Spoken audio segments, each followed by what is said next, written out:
What's up, guys? I'm Jason. And I'm Slade. And today we're going to be talking about the Harman Phoenix medium format film that recently joined the lineup with the 35mm roll. And we're going to show you some sample images that we shot using the cameras that are in front of us. So I have a 1954 Ricoh Flex, which was my grandfather's. And what do you have, Slade? I got my Yashica Matte 124G, a medium format. And then for 35, I was rocking my Minolta point and shoot. It's a Himatic AF2. Love this thing. Can't wait to show you guys what we got. Awesome, yeah. So without further ado, we'll show you some photos, and then also we have a little chat that I did with Ben from Gelatin Labs, because all the images that you're going to see on the screen, they were all scanned and developed by Gelatin Labs. So it's pretty interesting actually to see how they handle this new film stock. So what do you say? You want to get into the photos? Yeah, let's check them out. All right, sweet. If you want to start with that one, I really like that one. Okay, yeah. All right, so this is one I got on my Yashica. This is the owner of Sunday Motor Co., right? Yes. Yeah. So this is Nick's car, super cool Porsche. Yeah. So we spent a morning at Sunday Motor Co. In Madison a few weeks ago. Yep. And I saw Nick roll up in this Porsche. I was across the street, but I ran over just to get the shot. One thing I really like about this film is that, yes, in some shots it has a strong look, but in others you wouldn't even be able to tell we're shooting Harman. Like, you could probably think this is Porsche or something more like high quality. This is such a nice crisp shot in my opinion. Really like how this came out. The colors look great. Even like the green bush, it's like a nice saturated green and the blue. Just looks good. What else we got? Oh, this one's awesome. Yeah, I like this. This is Glenn out front of the Sunoco. We'll drop his Instagram down here. It's really, his car is beautiful. Yeah, this thing is nice. I got another one of my favorites is of his car. But he was across the street getting some gas, and ran over there real quick, set up the camera, and took a couple shots. You'll see another one coming up soon on 35mm that I really like. But I just think this is a cool classic shot, pretty timeless. You wouldn't really be able to tell when I shot this photo, I think. I think that's why we all do it. This one, there was this super clean crew of guys that rolled up. They were on the side street by Sunday Motor Co. They were all driving big body cars. They were super mint. I just love this. I love a little halation. I'm not, how can I say this? I am a fan of halation. I'm not a fan of too much, but I do like a little bit of it. Speaking of too much halation, I have a photo for that. Yeah, oh yeah, that's right, from the inside, right? You'll see. Yeah, so I just like another really crisp photo. Again, you would probably think this was shot on a different stock. You would never really guess it's Harman. I think it looks super, super clean. Agreed. Yeah. The color rendition is pretty much spot on. This BMW, that's exactly how it looked like in person. Yeah. Also, you look at the on end and you get some of that, like, oh yeah, it's like partially where the shadow ends, but partially a little halation in the whites. That's true. Which is cool. And it like carries over. Yeah. That's really cool. I like that. All right, so this is a shot of Sean's car. We actually took his car and another one to a off-location site outside of Sunday Motor Co. And we got some more shots coming up to show you, but this one I just really like. Nice 3/4 shot. Again, very slight halation. The colors look great. It's super crisp, and I like the little blue tint you get in the shadows. Which it's important to say, his car is, I think the Porsche color is called Guards Red. Okay. So it is like the reddest red that you can imagine. So having the film stock that runs warm, yeah, it's interesting to see a red car on that film stock. Yeah, it doesn't look bad at all. Yeah. There's a couple shots where the color's a little skewed, but yeah, that's typical. Yeah. But I really like this one. All right, so this is the one where I said it was kind of like a little skewed. It does look good. The reds look fine, but I guess it's a very bright shot. I may have overexposed this one a little bit by accident. But I love this shot. This looks like a magazine cover to me. This was like exactly what I had in mind when we were setting up. Jason actually pulled his car around, and I stood on his running board to get this shot, and held the camera upside down, which I'd never done before. That was pretty interesting. But pretty good even shadow detail. I mean, it's dark, but you can still see what's there. Like, obviously it's a black wheel on this Porsche. Still looks good. You can even see the red brake caliper in there. Great detail. That's impressive. Yeah. Yeah. Again, very little halation. You would expect on a white subject, especially a glossy white car, that you'd get just like this crazy blown out highlight. But it's really not that bad. Yeah. I think the colors work. Wilson's car is like really the color. I mean, he has like the clear coat on it. Everything just looks. It pops. Amazing. Yeah. So then to see it. It's a challenge for this film. Yeah, for sure. I think the film did a really good job of keeping up. Yeah, I think that was kind of our goal going into this, like not shooting how we usually would, Like a bright white subject like that, usually I would shy away from just because I know you can kind of get weird results. Yeah. But this was a perfect opportunity to test it. Yeah. And I think it handles it pretty well. As long as you don't absolutely blow your exposure, it's probably going to be all right. Yeah. This one I love. This is on 35 millimeter. Yeah. This is another like magazine type shot that I like a lot. I was up on those stairs in the background of the last shot, and heavy angle, but I just like the way it looks. Again, for 35 millimeter, like I said, it's a point and shoot, so I didn't get to play with settings too much. I think I shot this one at 100 also, so I did all 3 rolls I shot this day were ISO 100. So you did 2 medium format and 135, right? Yeah. Yep, 2 medium, sweet. 135. So so this was all in the camera's hands. Yep. Like I didn't get to manually change this at all. I think it nailed it. Again, the highlights, they're not blown out. Everything's there. Very little halation. Yeah. I just really love the composition of the shot. I think it's pretty sick. This is another one. I love the stickers coming down. That was the whole point. Like, so I was talking to I'll him. zoom in on that. Yeah. Yeah, so we were just talking. I think I was getting his phone number or his Instagram to send these to him. And I just happened to notice like how good those shadows look, because it was still early morning. The sun was coming in really good. And it captures that golden light so well, I think.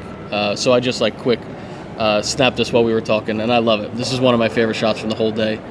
It's even for 35 millimeter, this is pretty sharp, dude. Like the scans from Gelatin are really, really good. Yeah. This is one of those like gear shifter stickers. You can even see each little line for all the gears. Nuts how sharp this is. Yeah. One criticism I see a lot is people say 35 millimeter Phoenix is like really too grainy. But I don't think. I think it's a normal amount of grain. Looks good like comparing it to Gold or Ultramax, I think it's right there with all those the bigger film stocks. Yeah. And like especially for medium format, super crisp. Or I should say the more refined film stocks. Yeah, it's true. Because Phoenix is still working on the chemistry and everything. Yeah. But they're doing great. I think it's awesome. Yeah, I think that's another thing. I shot a roll when Phoenix first came out. I'll put a couple pictures on the screen. I used to self-develop and camera scan at my apartment. And I was getting some kind of weird results in the beginning, but obviously this is a newer chemistry that they're working on. You know, like you said, they're refining it. I think they're nailing it. Yeah. I think it looks way better than the first rendition does. It seems like they're honing in on those details. So these are now yours. And this is one I took. Now it's interesting in terms of looking at one set versus the other, because not only is the film stock, how we shot it and metered for it different, but we did totally different cameras. So mine is a 1954 camera, and it's very rudimentary, you know. It's literally just the leaf shutter, and that's it. And then yours has a little bit more, like, better optics, and, you know, it's 20 years newer. Yep. So it's interesting to see how the two compare. And I did this shot specifically because I wanted to get a couple of shots with skin tones in it to see how does it render skin tones. Mm-hmm. And to be honest with you, I think, first of all, the whites behind Victoria here look really good, mm-hmm. but also, like, it just looks so, I think, so flattering of any person that you take a photo of. Yeah, because I think pretty neutral. It's pretty neutral, yeah. And then also the sharpness, not to say, you know, not to toot my own horn, but, like, the focus on this camera is a little bit of a gamble, because there's no split prism, there's no focusing aid, really. There's just this little magnifying glass, so you kind of have to do your best guess. But I think overall I'm really happy with how this photo came out, and she has her Nikon F3 down in the foreground. Yeah, you can see it down there. So I think personally this is a really nice example of how the skin tones come through. Maybe she looks a little bit more tan than she does in real life, but I don't think it's a bad look for the film stock. Like you said, compared to the whites in the background, that's pretty reasonable for a skin tone, I think. And I did cool this down slightly. So the temp I brought down to -8. Gotcha. But you can see, I'll hold it here. So that's what it looked like with my original. And we should also say, I got the flat scans from Gelatin, which is kind of equivalent to the raw photo, I guess, in the digital world. Whereas Slade, you got the the neutral ones, which means the Gelatin puts like a basic preset on it. Yeah. I didn't touch mine at all. No editing. No editing. So mine went from that to that, which I'm really happy with that result. Then this one, another one that I really enjoy, because there are those little pops of the halation there. Tasteful, and then also in general, it just has a nice overall, I think, look. It's very inviting to me. that this almost looks like an older photo that somebody took of Sunday Motor Co. Yeah. The only thing that tips you off is that they're new cars. Yeah. This one's cooler than all the other ones for sure. Oh yeah. I remember even the flat one that you had was way cooler. Yeah. So we can compare. Oh wait, I guess no one. I cooled it down substantially. Yeah, you did. It looks good though. And that's just my personal preference, but I think it handles it well. It does, yeah. And it's very, I think the thing about the film stock is that it is still editable. So you can throw it in Lightroom or your editing program of choice, and you can have some creative control over it. This one I really like. This is Speedwell Park in Morristown. This is like, I go here every fall, kind of like a moth to the lamp. Like, I love this park. Yeah. And again, this one, you could see the edits that I did. I did a little bit of masking, very basic. The other thing, I'm not a professional editor, so I just I know my couple tricks. I do the RGB curves, I do masking, but that's about it. So this one I kind of like. If the trees were a little closer to the exposure down here, I think I'd like it better, but it's nice. I like it. This one, Inside Sunday Motor Co. I like this one a lot. I like it. It's borderline too much with this here, with the top, because like it's almost like glowing, and the sun was not that intense. Really? No. But again, it's nice. Like here, editing, I brought it a little calmer, I guess. But it's really, I like it. I think it has a cool vibe to it, and overall, it seems really cool to me. Or not cool, warm. But, it looks like a movie scene. I love it, yeah. And then the lights, like Sunday Motor Co., when they designed this place, the lighting fixtures, the furniture they picked is just chef's kiss. Yeah. Like, you could take a photo in any direction and it looks cool. It looks good from any angle. Yeah, truly. It does. This one was literally in my development. I just took a photo like when I was walking my dog, and I like the fall colors. The warmth in this one I think works really well. Shadows look great. Thank you. Yeah, you could see really in most of my photos I didn't really change a whole lot. I just I brought the whites and the blacks in a little bit. Yep. But I think it works really well. And the whole point of the flat scans is it's supposed to look a little flat. For sure. Because the whole point is there's more data built in, so you can edit it. And then this one is of my friend Lake's car, which is a super cool car in and of itself. Yeah. It's a 57 Speedster. His father raced it in the 50s and 60s. So like in the dashboard has like the racing medallions from all the races he won. That's sick. Super cool. So he got this new kind of decal work, which is all hand done. And so I wanted to capture that. That's cool. And I think it works really well. Because to be honest, this camera is 1954, and the car is 1957. So it's kind of cool when I take photos of this car. It's almost like a period correct photo shoot. Yeah. But anyway, it's super cool. I kind of like how this falls off, like the shadow here is just a natural shadow from the tree behind, but it kind of brings your eye to the lettering, which is my point of the photo. It's a nice composition. I like it. Thank you. Yeah, and it does look a little more subdued. Like the color of the car, I think, is a little more electric in life, but this kind of looks a little more subdued, but it still works. And we can compare. That's the flat scan, and then that's my edit. Yeah, it looks so. Thank you. Yeah, as you can see, I let the blacks fall off there. Yeah, it looks great. But I think it works out well. Nicely. Yeah, absolutely. Yeah. So I think those are a good sampling, and we do have a bunch more honorable mentions that will flash up at the end. Yeah, for sure. But what do you say? You want to cut over to Ben, and we'll talk to Ben at Gelatin? Yeah, let's see what you guys say about the scanning process. Awesome. All right, we'll take you guys over to Maplewood.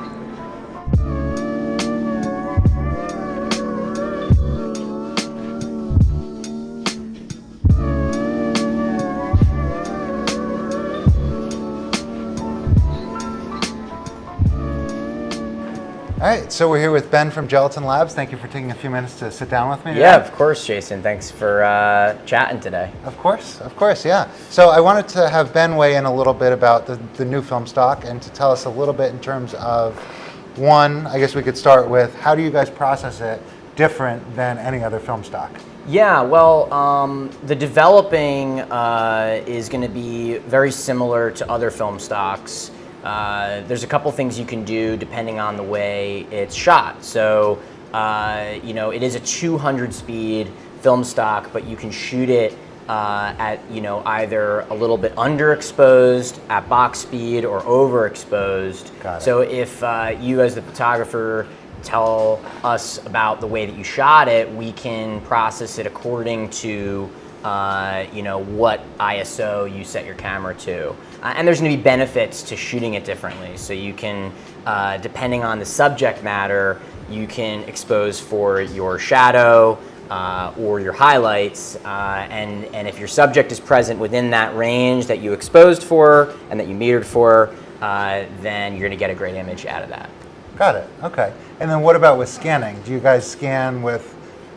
How do you compare it, like in terms of other color profiles? Since it's a new film stock, what was really cool is that Harman, who manufactures the film stock, they sent out to all the labs, spec sheets essentially that we could dial in our scanner to get closer to the way they intend the film stock to look.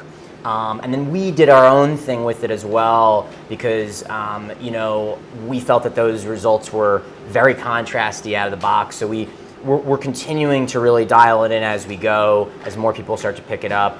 And we want to make it as neutral as possible. But the good thing about the way that we deliver our scans, especially if you're getting TIFFs, is that you can make some edits, tune it how you like it.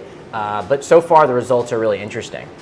Awesome. Love that. Yeah. So another question is for anybody who wants to pick up their roll from a local camera shop or from Gelatin, because they have it in stock now. Yes, yes. What would you recommend going from shooting medium format, Portra 400, let's say, or Gold 200 to this? What would you change about how you shoot? Yeah, definitely just meter your camera for the subject. So, if the subject is in shadow, expose for the shadow. If your subject is in bright sunlight, expose for that.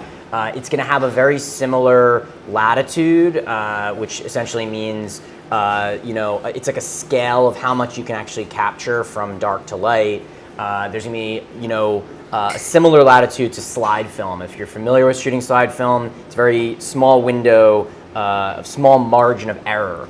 So you want to be able to expose very specifically for the subject that you're photographing. Otherwise, you might either blow it out or you might lose it in the shadows. So got it. Yeah. Okay, great.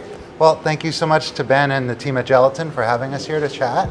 And we look forward to seeing what you guys shoot with the Phoenix medium format. Yeah, see you again soon. All right, thanks Jason. Yeah, thank you.